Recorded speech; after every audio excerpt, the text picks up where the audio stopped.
निसर्ग एक गुरु आहे. तो माणसाला जीवन जगायला शिकवतो.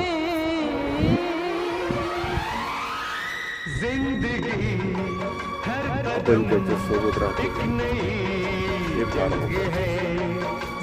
त्याची संगत आपल्याला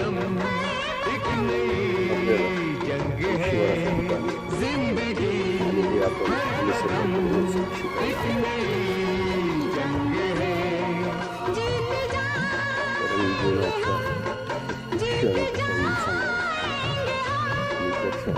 कसे सामोरे या काटेरी कितीही ऊन पडली तरी तग धरून राहतात. तुमच्याकडे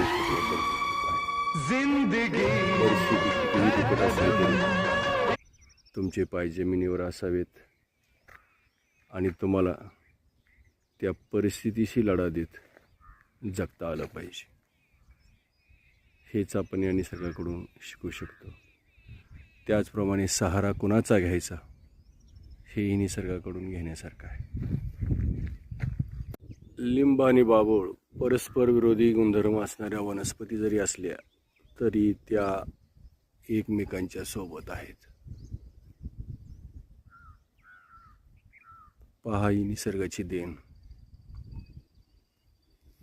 नावाची वनस्पती आहे. याचा सुगंध येतो. लाकूड अतिशय टणक आणि कठीण असते, पण भर उन्हाळ्यातही हे पालवी धरून आहे. म्हणून याच्याकडून शिकून घेण्यासारखं खूप काही आहे.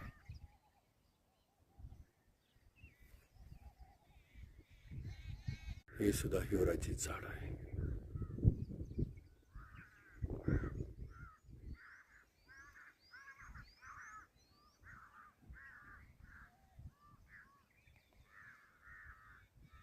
पक्षी सकाळीच अन्नाच्या शोधात बाहेर पडलेले आहेत. जसा मानव तसेच हे पक्षी जगत अन्नाच्या शोधात फिरणारे हेच ते साधर्म्य. आनंद या जीवनाचा सुगंधापरी दरवळावा.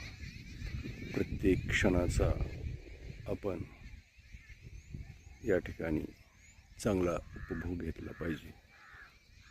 निसर्गाच्या सानिध्यात राहिले पाहिजे. निसर्ग हाच गुरु.